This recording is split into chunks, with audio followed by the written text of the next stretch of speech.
दुनिया जहान में आपका एक बार फिर स्वागत है। यह आपको एक किस्सा कहानी लग सकती है, लेकिन यह पूरी तरह से सच है। हम बात कर रहे हैं राम मनोहर लोहिया और जयप्रकाश नारायण को अपना गुरु मानने वाले बिहार के पूर्व मुख्यमंत्री रहे स्वर्गीय कर्पूरी ठाकुर की। उनका जीवन इतना सादा और सच्चा था कि 2 बार बिहार के मुख्यमंत्री रहने और 3 दशक से अधिक समय तक लगातार बिहार चुनाव जीतने के बाद भी वे रिक्शे पर चलते थे।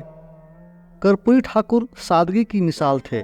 जब उनका निधन हुआ तब उनके पास अपने पैतृक गांव में उनका पक्का मकान भी नहीं था, केवल एक जर्जर पुरानी झोपड़ी थी।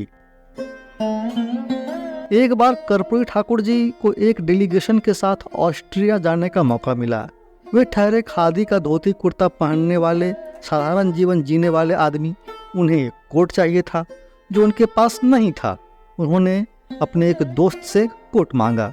वह कोट भी एक जगह थोड़ा फटा हुआ था। वे उसी कोट को पहनकर ऑस्ट्रिया चले गए। वहाँ से वे यूगोस्लाविया भी गए। वहाँ के राष्ट्रपति मार्शल टीटो उनकी सादगी से बहुत प्रभावित हुए। उन्होंने कर्पूरी जी को एक कोट गिफ्ट में दिया, जिसे उन्होंने टीटो के जिद करने पर काफ़ी सकुचाते हुए स्वीकार किया। ऐसी सादगी और ईमानदारी की मिसाल थे जननायक कर्पूरी ठाकुर।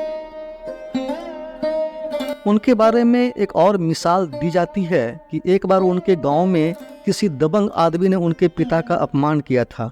यह बात काफ़ी फैल गई। लोगों में बातें होने लगी कि उनके जिला समस्तीपुर से डीएम साहब खुद उनके गांव आने वाले हैं। तब कर्पूरी ठाकुर ने खुद जाकर डीएम को रोका कि इस मामले में उनके गांव नहीं जाए। वे डीएम से बोले कि दबी और पिछड़ी जाति के लोगों का रोज अपमान होता रहता है। सिर्फ मेरे पिता के अपमान के कारण कार्रवाई क्यों? इसलिए कि मेरे पिता का अपमान हुआ है, आपको मेरे गांव जाने की जरूरत नहीं है।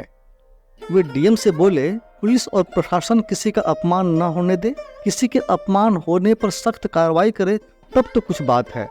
ऐसी सोच, ऐसी ईमानदारी और ऐसे व्यक्तित्व के थे कर्पूरी ठाकुर। केवल बिहार ही नहीं, पूरे देश और पूरी दुनिया के लिए एक नायाब मिसाल थे कर्पूरी ठाकुर, जो 2 बार बिहार के मुख्यमंत्री रहे, लेकिन उनके पास एक पक्का मकान तक नहीं था जो वे विरासत में छोड़ कर जाते। देश की राजनीति में एक अमिट छाप छोड़ी है कर्पूरी ठाकुर ने। उनकी ईमानदारी, साफगोई, विचारधारा और जनहित के काम की मिसाल राजनीति में आज भी दी जाती है। एक और वाकया जो बहुत दिलचस्प है और हैरान करने वाला भी, यह कर्पूरी ठाकुर के पर्सनालिटी की कद को और भी ऊंचा उठा देता है। वह कुछ यूं कि कर्पूरी ठाकुर जब बिहार के मुख्यमंत्री थे तो उनके रिश्ते में उनके बहनोई उनके पास नौकरी के लिए गए और कहीं सिफारिश से नौकरी लगवाने के लिए कहा। उनकी बात सुनकर कर्पूरी ठाकुर गंभीर हो गए।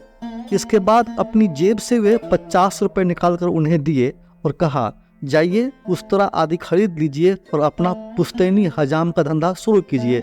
बता दें, कर्पूरी ठाकुर जाति के नाई यानी हजाम थे। यदि ऐसे नेता और शख्सियत को देश याद रखता है और भारत रत्न दिया जाता है तो इसके पीछे जो राजनीति हो, जो गुणाभाग या गणित हो, उसका कोई मायने नहीं है। केवल यह मायने रखता है कि भारत का सर्वोच्च नागरिक सम्मान आज उसके सही हकदार को दिया जा रहा है।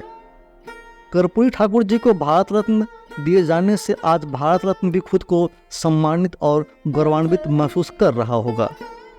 उम्मीद है आपको हमारी यह वीडियो अच्छी लगी होगी। अपनी फीडबैक और राय हमें कमेंट करके जरूर बताएं।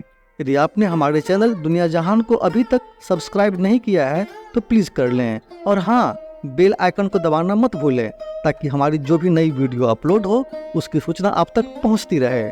हमारे चैनल दुनिया जहान पर आने और यह वीडियो देखने के लिए आपका बहुत बहुत आभार और हार्दिक धन्यवाद।